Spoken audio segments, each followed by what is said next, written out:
Olá, ao meu lado hoje o promotor de justiça, professor em Direito Penal e em Processo Penal, Dr. Gustavo Gazola. Dr. Gustavo está aqui hoje para falar de uma questão polêmica que está sendo discutida no Congresso Nacional, a redução da maioridade penal. Bem-vindo, Dr. Gustavo. Muito obrigado. Como é que está o andamento da proposta de redução da maioridade penal lá em Brasília? A proposta ainda está, vamos dizer, em fase inicial. Passou por uma votação na Comissão de Constituição e Justiça, mas a aprovação na Comissão de Constituição e Justiça já provoca, com justa razão, uma movimentação na sociedade civil, polarizada no sentido da defesa e também de posições contrárias, radicalmente contrárias à redução da maioridade penal. Ainda há o processo legislativo a ser cumprido, conforme manda a Constituição Federal.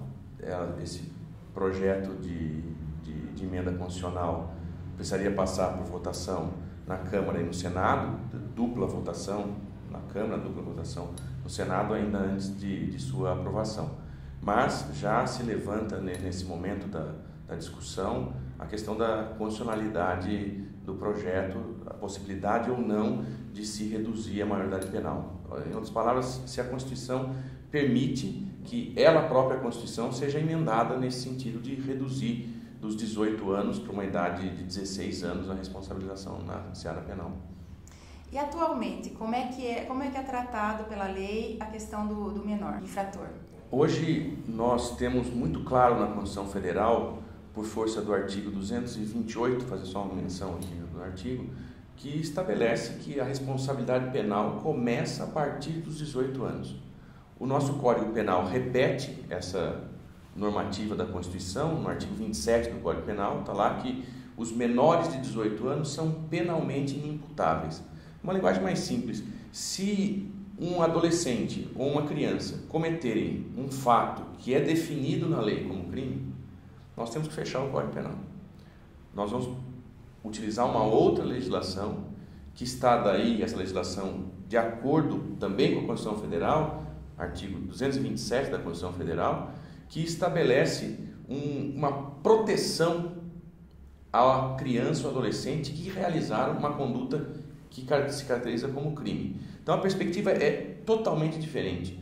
18 anos ou mais, a responsabilização é penal e o tratamento é punitivo. Uhum.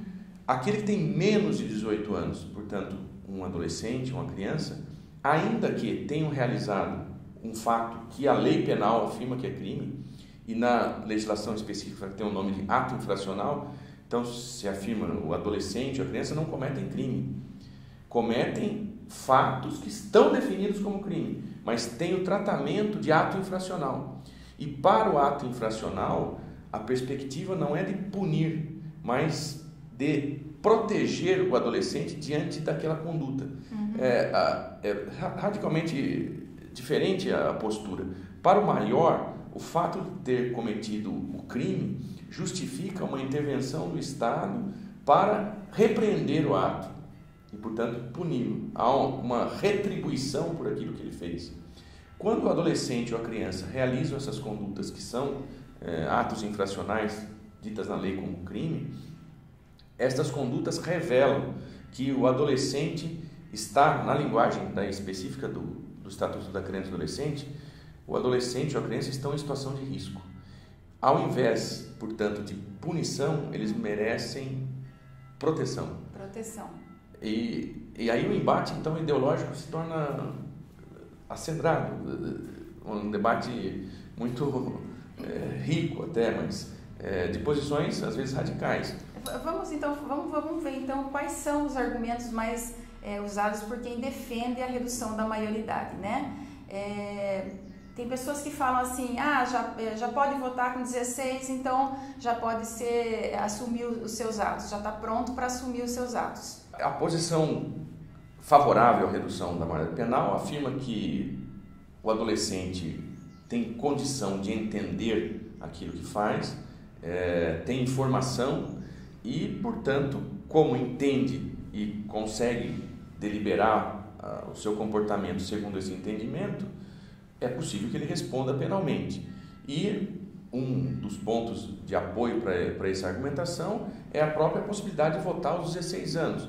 Se o indivíduo tem capacidade para eleger o presidente da República aos 16 anos, teria essa noção política, por que não teria noção dos atos que entram em confronto com a vida em sociedade, né, que é o ato criminoso? Dentro desse embate também se pode argumentar que o que está em posição errônea é permitir que alguém vote aos 16 anos, precisa de uma maior maturidade política, e não reduzir a maioridade penal porque se vota aos 16. Né? É o raciocínio contrário. Raciocínio contrário, quer dizer, o errado estaria votar aos 16 e não responder criminalmente com menos de 18. Né?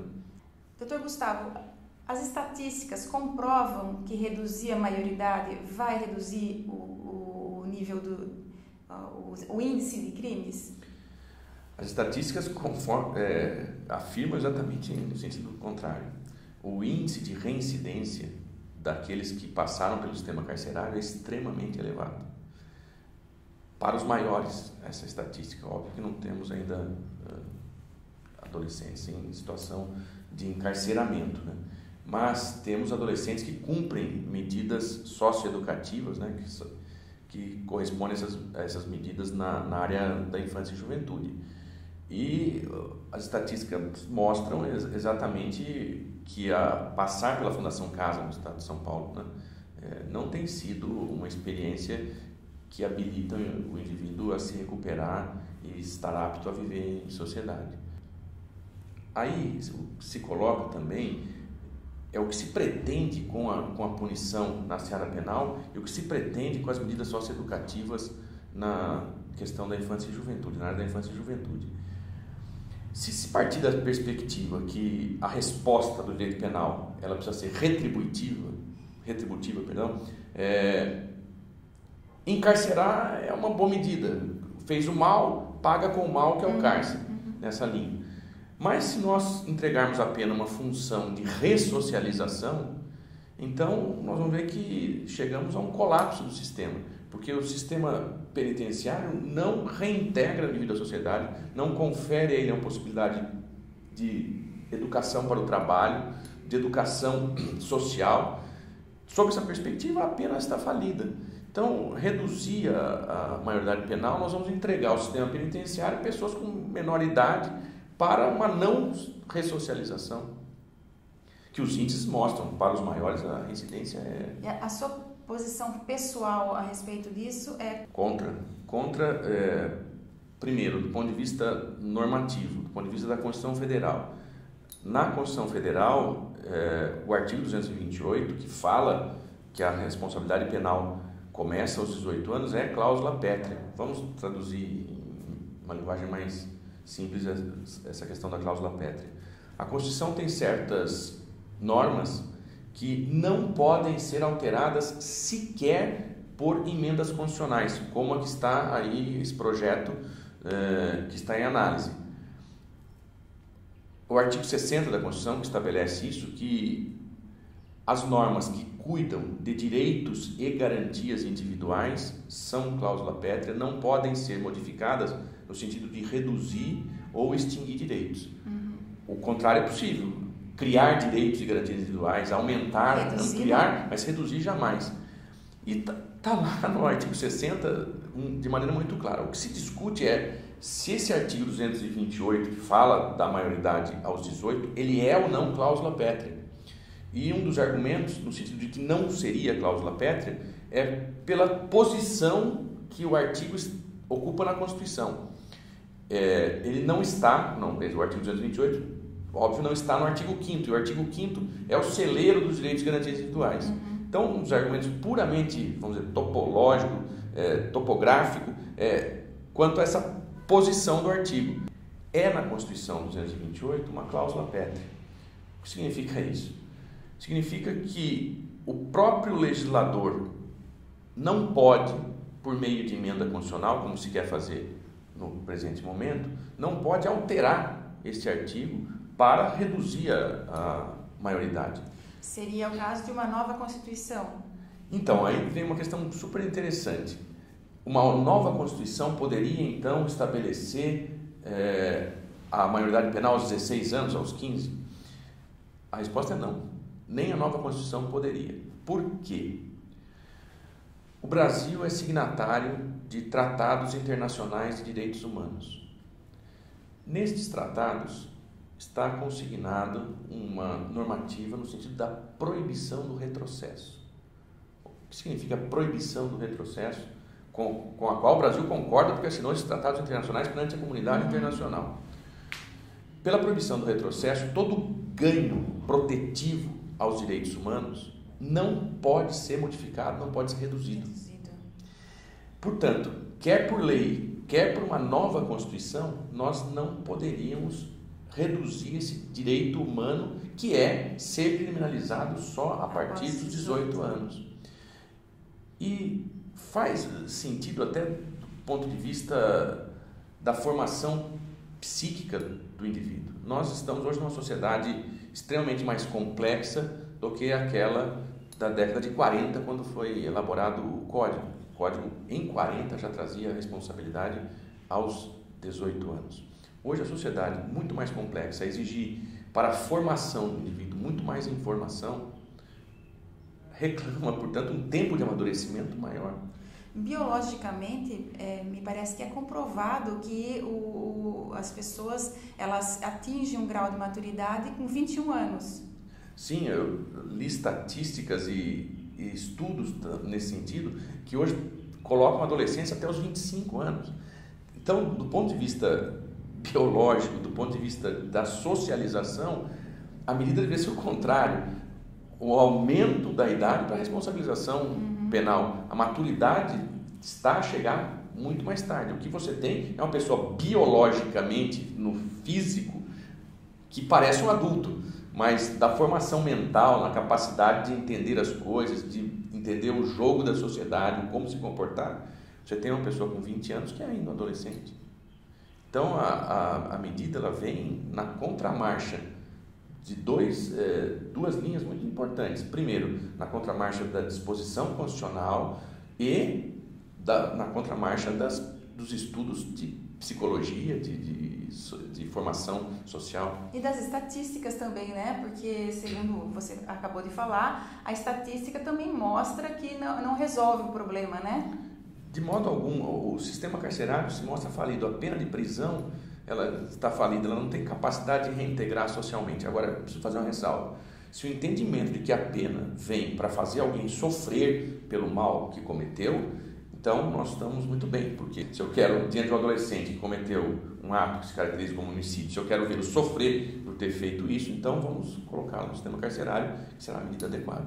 Hoje nós estamos em uma situação que o crime avança e algumas pessoas defendem a redução da maioridade, mas pela sua opinião não seria o caso, né? Qual seria o caminho então para reduzir o crime, né? E não tratar esses menores infratores como adultos, já penalizando-os aos 16 anos? A Constituição Federal hoje já traz o caminho. No artigo 227, especialmente nessa questão da maioridade, no parágrafo 3º, inciso 5, está escrito que medidas restritivas de liberdade para adolescentes devem ser excepcionais, devem ser breves e devem cuidar da proteção do adolescente. Então a perspectiva é outra. Um adolescente que realiza atos em contrariedade às normas sociais, às normas jurídicas, ao fazer isso, ele demonstra uma inadaptação social. Portanto, ele precisa de ser protegido e não castigado. É essa a linha da Constituição. É isso que o mandamento constitucional pede, é isso que os tratados de direitos internacionais disciplinam.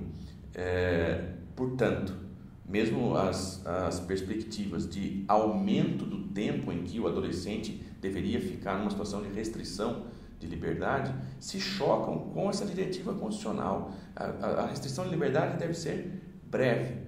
Se nós analisarmos, por exemplo, a questão da formação para o trabalho, da formação intelectual, formação educacional, ao levar pessoas com 16 anos ao cárcere, nós estaríamos retirando qualquer possibilidade de formação educacional e de formação para o trabalho. Num médio prazo, nós vamos devolver à sociedade alguém que ficou desde os 16 anos, por 10 anos encarcerado, perdeu nesses 10 anos toda a possibilidade de formação para o trabalho, de formação intelectual, de formação cultural. Nós vamos devolver, depois de uma década, um indivíduo muito mais agressivo e vamos escolher... Despreparado também, né? E despreparado. Quer dizer, nós estamos retirando do mercado de trabalho, da possibilidade de formação para o trabalho, adolescentes. É uma medida que, a meu ver, vem em contrariedade a todo o regulamento constitucional, os tratados internacionais e as questões mostradas pelos estudos de psicologia e a própria vivência, a própria realidade mostra que o sistema não tem cumprido sua função. E parece que é uma resposta, com todo o respeito aos que pensam de modo diverso, que é uma resposta demagógica, é uma resposta que hoje ganhou um colorido político, em que aqueles de um pensamento mais centro-direita seriam favoráveis à redução e os que pensam um pouco mais à esquerda seriam contrários, mas me parece que a questão não é essa. Não se deve deixar influenciar pela linha política uma questão que é criminal, que é social. Não deveríamos deixar contaminar o debate por conta dessas questões. E os posicionamentos estão se tornando apaixonados muito mais, quer me parecer, pelas correntes de ideologia política do que de uma análise factual, de uma análise que contemple a reincidência, os estudos que mostram a adolescência a se prolongar no tempo por conta da complexidade da sociedade. É uma resposta política e demagógica, a meu ver. Doutor Gustavo, muito obrigada pelos esclarecimentos que o senhor nos passou aqui hoje. Os internautas agora vão ter uma visão da questão aí da redução da maioridade penal e a gente agradece a sua presença aqui, sempre pronto, né? Volte outras vezes aqui com outros temas que a gente agradece. Eu que agradeço, Mirna, sempre é um prazer poder conversar com você, conversar com aqueles que a seguem nesses programas da internet. Obrigada, doutor. E obrigada a você que nos acompanha por aqui. Se você gosta, curta, comente, dê um like. Curta também pelo Facebook. E me escreva. É ladoalado com mirna@uol.com.br. Beijo e até o próximo.